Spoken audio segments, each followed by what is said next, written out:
Hello ਦੋਸਤੋ, ਮੈਂ ਹਾਂ ਤੁਹਾਡਾ ਹੋਸਟ ਮਨੂ ਸੈਣੀ ਅਤੇ ਤੁਸੀਂ ਦੇਖ ਰਹੇ ਹੋ ਹਿਸਟਰੀ ਟੀਵੀ 2020 ਸਾਡਾ YouTube ਚੈਨਲ। ਜੇ ਤੁਸੀਂ ਸਾਡਾ YouTube ਚੈਨਲ ਸਬਸਕ੍ਰਾਈਬ ਨਹੀਂ ਕੀਤਾ ਹੈ ਤਾਂ ਇਸ ਨੂੰ ਜਲਦੀ ਸਬਸਕ੍ਰਾਈਬ ਕਰੋ ਅਤੇ ਨੋਟੀਫਿਕੇਸ਼ਨ ਬੈਲ ਨੂੰ ਜ਼ਰੂਰ ਦਿਓ ਤਾਂ ਜੋ ਤੁਹਾਨੂੰ ਸਾਡੀਆਂ ਆਉਣ ਵਾਲੀਆਂ ਵੀਡੀਓ ਦੀ ਨੋਟੀਫਿਕੇਸ਼ਨ ਮਿਲ ਸਕੇ। ਅੱਜ ਅਸੀਂ ਗੱਲ ਕਰਾਂਗੇ ਪਹਿਲੇ ਵਿਸ਼ਵ ਯੁੱਧ ਬਾਰੇ। ਚਲੋ ਸ਼ੁਰੂ ਕਰਦੇ ਹਾਂ। ਪਹਿਲੇ ਵਿਸ਼ਵ ਯੁੱਧ ਨੂੰ ਗ੍ਰੇਟ ਵਾਰ ਜਾਂ ਗਲੋਬਲ ਵਾਰ ਵੀ ਕਿਹਾ ਜਾਂਦਾ ਹੈ। ਇਹ ਮੰਨਿਆ ਜਾਂਦਾ ਸੀ ਕਿ ਇਹ ਲੜਾਈ ਹੁਣ ਤੱਕ ਦੀ ਸਭ ਤੋਂ ਵੱਡੀ ਲੜਾਈ ਹੈ, ਪਰ ਦੂਜਾ ਵਿਸ਼ਵ ਯੁੱਧ ਹੋਣ ਤੋਂ ਬਾਅਦ ਇਸ ਦਾ ਨਾਮ ਪਹਿਲਾ ਵਿਸ਼ਵ ਯੁੱਧ ਰੱਖ ਦਿੱਤਾ ਗਿਆ। ਵਿਸ਼ਵ ਯੁੱਧ ਇਸ ਲਈ ਕਿਹਾ ਜਾਂਦਾ ਹੈ ਕਿਉਂਕਿ ਇਸ ਜੰਗ ਵਿੱਚ ਕਈ ਦੇਸ਼ਾਂ ਨੇ ਭਾਗ ਲਿਆ ਅਤੇ ਬਹੁਤ ਸਾਰੀਆਂ ਜਾਨਾਂ ਗਈਆਂ। ਵਿਸ਼ਵ ਯੁੱਧ 28 ਜੁਲਾਈ 1914 ਤੋਂ 11 ਨਵੰਬਰ 1918 ਤੱਕ ਲੜਿਆ ਗਿਆ। ਇਹ ਯੁੱਧ ਦੋ ਗਰੁੱਪਾਂ ਵਿਚਕਾਰ ਲੜਿਆ ਗਿਆ ਸੀ। ਪਹਿਲਾ ਗਰੁੱਪ ਸੀ ਐਲਾਈਡ ਪਾਵਰ ਅਤੇ ਦੂਜਾ ਗਰੁੱਪ ਸੀ ਸੈਂਟਰਲ ਪਾਵਰ। ਐਲਾਈਡ ਪਾਵਰ ਦੇ ਮੈਂਬਰ ਸਨ ਰੂਸ, ਜਾਪਾਨ, ਫਰਾਂਸ, ਸਪੇਨ ਅਤੇ ਅਮਰੀਕਾ। ਸੈਂਟਰਲ ਪਾਵਰ ਗਰੁੱਪ ਦੇ ਮੈਂਬਰ ਸਨ ਜਰਮਨੀ, ਆਟੋਮਨ ਅੰਪਾਇਰ ਅਤੇ Austria Hungary empire. Ottoman empire ਦੀ ਜਗ੍ਹਾ ਅੱਜ ਤੁਰਕੀ ਮੌਜੂਦ ਹੈ। ਆਸਟਰੀਆ ਹੰਗਰੀ ਉਹ ਸਥਾਨ ਹੈ ਜਿੱਥੇ ਅੱਜ ਬਹੁਤ ਸਾਰੇ ਯੂਰਪੀ ਦੇਸ਼ ਹਨ। ਵਿਸ਼ਵ ਯੁੱਧ ਦਾ ਮੁੱਖ ਕਾਰਨ ਸੀ ਸੰਧੀਆਂ। ਆਪਣੀ ਸ਼ਕਤੀ ਨੂੰ ਵਧਾਉਣ ਦੇ ਲਈ ਵੱਖ-ਵੱਖ ਦੇਸ਼ਾਂ ਨੇ ਗੁਪਤ ਸਮਝੌਤੇ ਕਰ ਲਏ। ਕਿਸੇ ਦੂਜੇ ਦੇਸ਼ ਨੂੰ ਨਹੀਂ ਪਤਾ ਸੀ ਕਿ ਇਹਨਾਂ ਦੇਸ਼ਾਂ ਵਿਚਕਾਰ ਸਮਝੌਤੇ ਸਨ। ਟ੍ਰਿਪਲ ਅਲਾਇੰਸ, ਇਹ ਸਮਝੌਤਾ ਜਰਮਨੀ, ਆਸਟਰੀਆ ਹੰਗਰੀ ਅਤੇ ਇਟਲੀ ਵਿਚਕਾਰ 1882 ਈਸਵੀ ਨੂੰ ਹੋਇਆ ਸੀ। ਇਸ ਸਮਝੌਤੇ ਅਨੁਸਾਰ ਜੇਕਰ ਕੋਈ ਦੇਸ਼ ਇਹਨਾਂ 'ਤੇ ਹਮਲਾ ਕਰਦਾ ਹੈ ਤਾਂ ਇਹ ਤਿੰਨੋਂ ਦੇਸ਼ ਮਿਲ ਕੇ ਇੱਕ ਦੂਜੇ ਦੀ ਸੁਰੱਖਿਆ ਕਰਨਗੇ। ਟ੍ਰਿਪਲ ਐਂਟੋਂਟ, ਇਹ ਸਮਝੌਤਾ 1907 ਈਸਵੀ ਨੂੰ ਬ੍ਰਿਟੇਨ, ਫਰਾਂਸ ਅਤੇ ਰੂਸ ਵਿਚਕਾਰ ਹੋਇਆ ਸੀ। ਪਹਿਲਾਂ 1904 ਈਸਵੀ ਨੂੰ ਬ੍ਰਿਟੇਨ ਅਤੇ ਫਰਾਂਸ ਦਾ ਸਮਝੌਤਾ ਹੋਇਆ ਸੀ ਜਿਸ ਨੂੰ ਐਂਟੋਂਟ ਕੋਰਡੀਏਲ ਨਾਂ ਦਿੱਤਾ ਗਿਆ, ਅਤੇ ਜਦੋਂ 1907 ਈਸਵੀ ਨੂੰ ਰੂਸ ਦਾ ਸਮਝੌਤਾ ਇਹਨਾਂ ਨਾਲ ਹੋਇਆ ਤਾਂ ਇਹ ਟ੍ਰਿਪਲ ਐਂਟੋਂਟ ਵਿੱਚ ਬਦਲ ਗਿਆ। ਆਓ ਹੁਣ ਗੱਲ ਕਰਦੇ ਹਾਂ ਵਿਸ਼ਵ ਯੁੱਧ ਦੇ ਕਾਰਨਾਂ ਬਾਰੇ। ਨੰਬਰ 1, ਸੰਧੀਆਂ। ਅਸੀਂ ਇਸ ਬਾਰੇ ਗੱਲ ਕਰ ਚੁੱਕੇ ਹਾਂ। ਇਹਨਾਂ ਦੇ ਕਾਰਨ ਵੀ ਬਹੁਤ ਸਾਰੇ ਦੇਸ਼ਾਂ ਨੇ ਉਹਦੇ ਵਿੱਚ ਭਾਗ ਲਿਆ। ਨੰਬਰ 2, ਹਰ ਦੇਸ਼ ਆਪਣੇ ਆਪ ਨੂੰ ਸ਼ਕਤੀਸ਼ਾਲੀ ਸਿੱਧ ਕਰਨ ਲਈ ਆਪਣੀ ਮਿਲਟਰੀ ਵਿੱਚ ਵਾਧਾ ਕਰ ਰਿਹਾ ਸੀ। ਉਹ ਨਵੇਂ ਹਥਿਆਰ ਜਿਵੇਂ ਟੈਂਕ, ਮਸ਼ੀਨ ਗਨ, ਜੰਗੀ ਜਹਾਜ਼ ਬਣਾਉਣ ਦੀ ਦੌੜ ਵਿੱਚ ਲੱਗੇ ਹੋਏ ਸਨ। ਹਰ ਕੋਈ ਦੇਸ਼ ਨਵੀਂ ਤਕਨੀਕ ਦੇ ਹਥਿਆਰ ਵਿਕਸਿਤ ਕਰਨ ਦਾ ਯਤਨ ਕਰ ਰਿਹਾ ਸੀ। ਇਹਨਾਂ ਚੀਜ਼ਾਂ ਵਿੱਚ ਬ੍ਰਿਟੇਨ ਅਤੇ ਜਰਮਨੀ ਸਭ ਤੋਂ ਅੱਗੇ ਸਨ। ਉੱਥੇ ਉਦਯੋਗਿਕ ਕ੍ਰਾਂਤੀ ਬੜੀ ਤੇਜ਼ੀ ਨਾਲ ਫੈਲ ਰਹੀ ਸੀ। ਇਹ ਵੀ ਵਿਸ਼ਵ ਯੁੱਧ ਦਾ ਮੁੱਖ ਕਾਰਨ ਬਣਿਆ। ਨੰਬਰ 3, ਇੰਪੀਰੀਅਲਿਜ਼ਮ ਯਾਨੀ ਕਿ ਸਾਮਰਾਜਵਾਦ। ਉਸ ਸਮੇਂ ਦੇ ਪੱਛਮੀ ਯੂਰਪੀ ਦੇਸ਼ ਦੂਜੇ ਦੇਸ਼ਾਂ 'ਤੇ ਆਪਣਾ ਕਬਜ਼ਾ ਕਰਕੇ ਆਪਣੀ ਆਰਮੀ ਅਤੇ ਧਨ ਸਾਧਨਾਂ ਨੂੰ ਵਧਾਉਣਾ ਚਾਹੁੰਦੇ ਸਨ। ਬ੍ਰਿਟੇਨ ਇਸ ਮਾਮਲੇ ਵਿੱਚ ਸਭ ਤੋਂ ਅੱਗੇ ਸੀ, ਜਿਸ ਨੇ ਇੰਡੀਆ ਨੂੰ ਵੀ ਆਪਣੇ ਅਧੀਨ ਕਰ ਰੱਖਿਆ ਸੀ। ਇੱਕ ਸਮੇਂ ਦੁਨੀਆ ਦੇ 25% ਹਿੱਸੇ ਦੇ ਬ੍ਰਿਟੇਨ ਦਾ ਝੰਡਾ ਸੀ। ਇਸ ਲਈ ਸਾਰੇ ਯੂਰਪੀ ਦੇਸ਼ਾਂ ਨੇ ਅਫਰੀਕਾ 'ਤੇ ਕਬਜ਼ਾ ਕਰਨਾ ਸ਼ੁਰੂ ਕਰ ਦਿੱਤਾ ਕਿਉਂਕਿ ਇਹ ਖੇਤਰਫਲ ਦੇ ਪੱਖੋਂ ਕਾਫੀ ਵੱਡਾ ਸੀ। ਆਰਚ ਡਿਊਕ ਫ੍ਰੈਂਚ ਫਰਡੀਨੈਂਡ ਦੀ ਮੌਤ। 28 ਜੂਨ 1914 ਦੀ ਇਸ ਘਟਨਾ ਦਾ ਵਿਸ਼ਵ ਯੁੱਧ ਨਾਲ ਬਹੁਤ ਗਹਿਰਾ ਸੰਬੰਧ ਹੈ। Archduke Franz Ferdinand Austria Hungary ਦਾ ਰਾਜਕੁਮਾਰ ਸੀ ਅਤੇ ਬਾਅਦ ਵਿੱਚ ਰਾਜਾ ਬਣਨ ਵਾਲਾ ਸੀ। 28 ਜੂਨ 1914 ਨੂੰ ਰਾਜਕੁਮਾਰ ਆਸਟਰੀਆ ਹੰਗਰੀ ਦੇ ਸ਼ਹਿਰ ਸਾਰਾਜੀਵੋ ਵਿੱਚ ਘੁੰਮਣ ਗਿਆ ਹੋਇਆ ਸੀ। ਇਹ ਸ਼ਹਿਰ ਹੁਣ ਬੋਸਨੀਆ ਵਿੱਚ ਹੈ। ਇੱਥੇ ਬਲੈਕ ਹੈਂਡ ਨਾਂ ਦੀ ਆਰਗੇਨਾਈਜੇਸ਼ਨ ਨੇ ਪ੍ਰਿੰਸ 'ਤੇ ਹਮਲਾ ਕੀਤਾ ਅਤੇ ਉਸ ਨੂੰ ਗੋਲੀ ਮਾਰ ਕੇ ਮੌਤ ਦੇ ਘਾਟ ਉਤਾਰ ਦਿੱਤਾ। ਪ੍ਰਿੰਸ ਦੀ ਮੌਤ ਤੋਂ ਬਾਅਦ ਲੋਕ ਭੜਕ ਉੱਠੇ ਅਤੇ ਸਰਬੀਆ ਨੂੰ ਧਮਕੀ ਦੇਣ ਲੱਗੇ ਕਿਉਂਕਿ ਸਰਬੀਆ ਬੋਸਨੀਆ ਦੇ ਕੋਲ ਦਾ ਦੇਸ਼ ਹੈ ਜਿਸ 'ਤੇ ਆਸਟਰੀਆ ਹੰਗਰੀ ਅੰਪਾਇਰ ਦਾ ਕਬਜ਼ਾ ਸੀ। ਸਰਬੀਆ ਦੇ ਅਫਸਰਾਂ ਨੇ ਪ੍ਰਿੰਸ ਨੂੰ ਮਾਰ ਕੇ ਬੋਸਨੀਆ ਨੂੰ ਆਜ਼ਾਦ ਕਰਾਉਣ ਦੀ ਸਾਜ਼ਿਸ਼ ਰਚੀ ਸੀ। ਜੁਲਾਈ ਕ੍ਰਾਈਸਿਸ 1914, ਆਸਟਰੀਆ ਹੰਗਰੀ ਅੰਪਾਇਰ ਨੇ ਸਰਬੀਆ ਨੂੰ ਬਿਨਾਂ ਯੁੱਧ ਕੀਤੇ ਆਤਮ ਸਮਰਪਣ ਕਰਨ ਲਈ ਕਿਹਾ। ਹੁਣ ਸਰਬੀਆ ਨੇ ਰਸ਼ੀਆ ਤੋਂ ਮਦਦ ਮੰਗੀ ਕਿਉਂਕਿ ਇਹਨਾਂ ਦੋਨਾਂ ਦੇਸ਼ਾਂ ਵਿੱਚ ਸਲਾਵਿਕ ਲੋਕ ਰਹਿੰਦੇ ਸਨ ਅਤੇ ਰਸ਼ੀਆ ਪਹਿਲਾਂ ਹੀ ਆਪਣੀ ਲੱਤ ਵਿੱਚ ਅੜਾਉਣਾ ਚਾਹੁੰਦਾ ਸੀ। ਹੁਣ ਆਸਟਰੀਆ ਹੰਗਰੀ ਨੇ ਜਰਮਨੀ ਤੋਂ ਮਦਦ ਮੰਗੀ ਕਿਉਂਕਿ 1882 ਈਸਵੀ ਨੂੰ ਇਹਨਾਂ ਵਿਚਾਲੇ ਟ੍ਰਿਪਲ ਅਲਾਇੰਸ ਸੰਧੀ ਹੋਈ ਸੀ। ਜਰਮਨੀ ਨੇ ਵੀ ਆਸਟਰੀਆ ਹੰਗਰੀ ਨੂੰ ਸਪੋਰਟ ਕੀਤਾ। ਵਾਰ ਡਿਕਲੇਅਰਡ, ਯੁੱਧ ਦੀ ਘੋਸ਼ਣਾ। ਆਸਟਰੀਆ ਹੰਗਰੀ ਅਤੇ ਜਰਮਨੀ ਨੇ ਸਰਬੀਆ ਉੱਤੇ ਹਮਲਾ ਕਰ ਦਿੱਤਾ।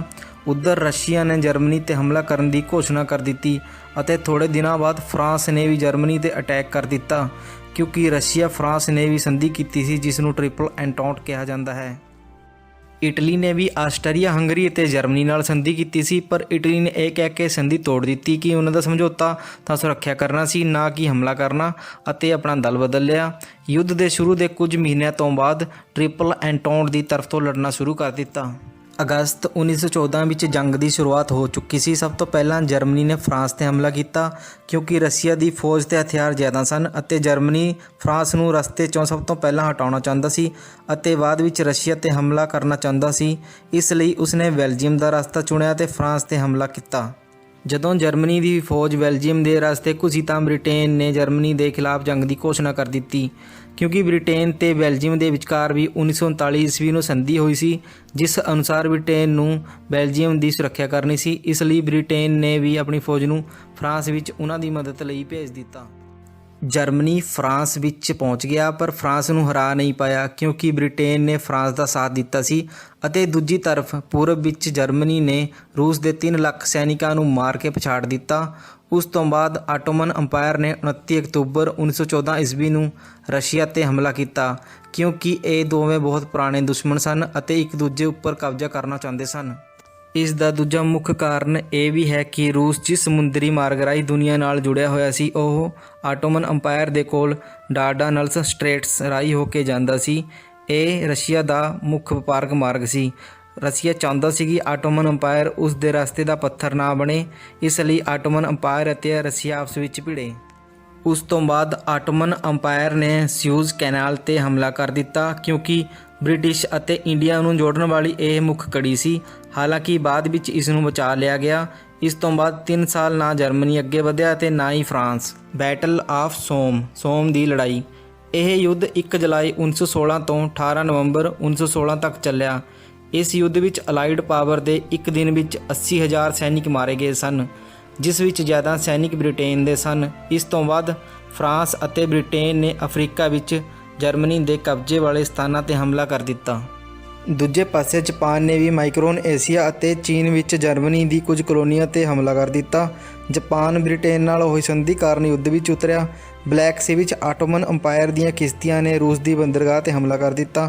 ਹੁਣ ਆਟੋਮਨ ਅੰਪਾਇਰ ਯਾਨੀ ਕਿ ਤੁਰਕੀ ਤੇ ਆਸਟ੍ਰੇਲੀਆ ਅਤੇ ਨਿਊਜ਼ੀਲੈਂਡ ਦੀ ਆਰਮੀ ਨੇ ਹਮਲਾ ਕਰ ਦਿੱਤਾ, ਪਰ ਉਹਨਾਂ ਨੂੰ ਪੂਰਨ ਸਫਲਤਾ ਨਹੀਂ ਮਿਲੀ। ਜਰਮਨੀ ਅਤੇ ਬ੍ਰਿਟੇਨ ਵਿਚਕਾਰ ਨੇਵਲ ਯੁੱਧ ਸ਼ੁਰੂ ਹੋ ਗਿਆ, ਪਰ ਜਰਮਨੀ ਦੀ ਪਣਡੁੱਬੀਆਂ ਨੇ ਅਲਾਈਡ ਸ਼ਿਪਸ 'ਤੇ ਹਮਲਾ ਕਰਨਾ ਸ਼ੁਰੂ ਕਰ ਦਿੱਤਾ। ਇਹਨਾਂ ਪਣਡੁੱਬੀਆਂ ਨੂੰ ਯੂ-ਬੋਟ ਵੀ ਕਿਹਾ ਜਾਂਦਾ ਸੀ। ਹੁਣ ਅਮਰੀਕਾ ਵੀ ਯੁੱਧ ਵਿੱਚ ਸ਼ਾਮਿਲ ਹੋ ਗਿਆ, ਕਿਉਂਕਿ ਜਰਮਨੀ ਨੇ ਅਮਰੀਕਾ ਜਾਣ ਵਾਲੇ ਯਾਤਰੂ ਪਾਣੀ ਵਾਲੇ ਜਹਾਜ਼ 'ਤੇ ਹਮਲਾ ਕਰਕੇ 1200 ਆਮ ਲੋਕਾਂ ਦੀ ਜਾਨ ਲੈ ਲਈ ਸੀ। ਇਸ ਹਮਲੇ ਵਿੱਚ ਅਮਰੀਕਾ ਦੇ ਬਹੁਤ ਸਾਰੇ ਲੋਕ ਮਾਰੇ ਗਏ ਸਨ। ਅਮਰੀਕਾ ਨੇ ਬਦਲਾ ਲੈਣ ਲਈ ਅਪ੍ਰੈਲ 1917 ਨੂੰ ਯੁੱਧ ਸ਼ੁਰੂ ਕਰ ਦਿੱਤਾ। ਹੁਣ ਅਮਰੀਕਾ ਆਪਣੇ 10,000 ਸੈਨਿਕ ਹਰ ਰੋਜ਼ ਬ੍ਰਿਟੇਨ ਦੀ ਤਰਫ ਤੋਂ ਜਰਮਨੀ ਦੇ ਖਿਲਾਫ ਭੇਜ ਰਿਹਾ ਸੀ। ਰੂਸ ਵਿੱਚ 1917 ਨੂੰ ਇੱਕ ਕ੍ਰਾਂਤੀਕਾਰੀ ਅੰਦੋਲਨ ਸ਼ੁਰੂ ਹੋਇਆ ਅਤੇ ਨਵੀਂ ਸਰਕਾਰ ਬਣੀ, ਜਿਸ ਵਿੱਚ ਵਲਾਦੀਮੀਰ ਲੈਨਿਨ ਨੇ ਸੱਤਾ ਵਿੱਚ ਆਉਣ ਤੋਂ ਬਾਅਦ ਜਰਮਨੀ ਨਾਲ ਸ਼ਾਂਤੀ ਸਮਝੌਤਾ ਕਰ ਲਿਆ ਅਤੇ ਆਪਣੇ ਪਾਸਿਓਂ ਜੰਗ ਨੂੰ ਰੋਕ ਦਿੱਤਾ। ਬ੍ਰਿਟੇਨ ਅਤੇ ਫਰਾਂਸ ਹੁਣ ਵੀ ਜਰਮਨੀ ਦੇ ਖਿਲਾਫ ਲੜ ਰਹੇ ਸਨ। ਅਮਰੀਕਾ ਵੀ ਬ੍ਰਿਟੇਨ ਦਾ ਸਾਥ ਦੇ ਰਿਹਾ ਸੀ। ਯੁੱਧ ਦਾ ਅੰਤ। ਯੁੱਧ ਦੇ ਅੰਤਿਮ ਦੌਰ ਵਿੱਚ ਅਲਾਈਡ ਪਾਵਰ ਦੀ ਫੌਜ ਨੇ ਹਮਲਾ ਕਰਨਾ ਜਾਰੀ ਰੱਖਿਆ ਅਤੇ ਸੈਂਟਰਲ ਪਾਵਰ ਯਾਨੀ ਕਿ ਜਰਮਨੀ, ਆਟੋਮਨ ਅੰਪਾਇਰ ਅਤੇ ਆਸਟਰੀਆ ਹੰਗਰੀ ਅੰਪਾਇਰ ਨੂੰ ਹਰਾ ਦਿੱਤਾ। ਹੁਣ 11 ਨਵੰਬਰ 1918 ਨੂੰ ਸਵੇਰੇ 11 ਵਜੇ ਜਰਮਨੀ ਤੋਂ ਯੁੱਧ ਵਿਰਾਮ ਸਮਝੌਤੇ ਉੱਪਰ ਦਸਤਖਤ ਕਰਵਾ ਲਏ ਗਏ। ਅਗਲੇ ਸਾਲ 1919 ਵਿੱਚ ਵਰਸੇਲਿਸ ਦੀ ਸੰਧੀ ਫਾਈਨਲ ਹੋ ਗਈ, ਜਿਸ ਦੇ ਅਨੁਸਾਰ ਸੰਧੀ ਦੀਆਂ ਬਹੁਤ ਸਾਰੀਆਂ ਸ਼ਰਤਾਂ ਸਨ। Treaty of ਵਰਸੇਲਿਸ। ਅਗਲੇ ਸਾਲ ਵਰਸਾਏ ਦੀ ਸੰਧੀ ਫਾਈਨਲ ਹੋ ਗਈ, ਜਿਸ ਦੇ ਅਨੁਸਾਰ ਜਰਮਨੀ ਨੂੰ ਯੁੱਧ ਦਾ ਦੋਸ਼ੀ ਮੰਨਿਆ ਗਿਆ ਅਤੇ ਜਰਮਨੀ ਨੂੰ ਬਹੁਤ ਭਾਰੀ ਜੁਰਮਾਨਾ ਚੁਕਾਉਣਾ ਪਿਆ। ਜਰਮਨੀ 1919 ਤੋਂ ਲੈ ਕੇ 2010 ਤੱਕ ਜੁਰਮਾਨੇ ਨੂੰ ਭਰ ਸਕਿਆ ਹੈ। ਇਸ ਯੁੱਧ ਕਾਰਨ ਕਈ ਦੇਸ਼ਾਂ ਦੇ ਬਹੁਤ ਸਾਰਾ ਕਰਜ਼ਾ ਆ ਗਿਆ ਅਤੇ ਉਹਨਾਂ ਦੀ ਆਰਥਿਕ ਸਥਿਤੀ ਕਾਫੀ ਵਿਗੜ ਗਈ। ਵਿਸ਼ਵ ਯੁੱਧ ਦੇ ਬਹੁਤ ਸਾਰੇ ਫਾਇਦੇ ਵੀ ਹੋਏ। ਇਸ ਯੁੱਧ ਨਾਲ ਬਹੁਤ ਸਾਰੀਆਂ ਰਿਆਸਤਾਂ ਖਤਮ ਹੋ ਗਈਆਂ, ਜਿਵੇਂ ਕਿ Germany empire, Austria Hungary empire ਅਤੇ ਰਸ਼ੀਅਨ ਅੰਪਾਇਰ। ਬਹੁਤ ਸਾਰੇ ਨਵੇਂ ਦੇਸ਼ ਹੋਂਦ ਵਿੱਚ ਆਏ। Hungary, Yugoslavia, Austria, Poland, England, Latvia, Lithuania, Estonia ਨਵੇਂ ਸੁਤੰਤਰ ਦੇਸ਼ ਬਣੇ। ਵਿਸ਼ਵ ਯੁੱਧ ਦੇ ਨੁਕਸਾਨ। ਇਸ ਯੁੱਧ ਵਿੱਚ 1 ਕਰੋੜ 70 ਲੱਖ ਲੋਕ ਮਾਰੇ ਗਏ, ਜਿਸ ਵਿੱਚ ਆਮ ਜਨਤਾ ਅਤੇ ਫੌਜ ਦੋਵੇਂ ਸ਼ਾਮਿਲ ਹਨ। ਇਸ ਤੋਂ ਬਾਅਦ ਬਿਮਾਰੀ ਕਾਰਨ 5 ਕਰੋੜ ਲੋਕ ਹੋਰ ਮਾਰੇ ਗਏ। ਇਸ ਨਾਲ ਮਰਦਾਂ ਦੀ ਜਨਸੰਖਿਆ ਬਹੁਤ ਘਟ ਗਈ ਸੀ।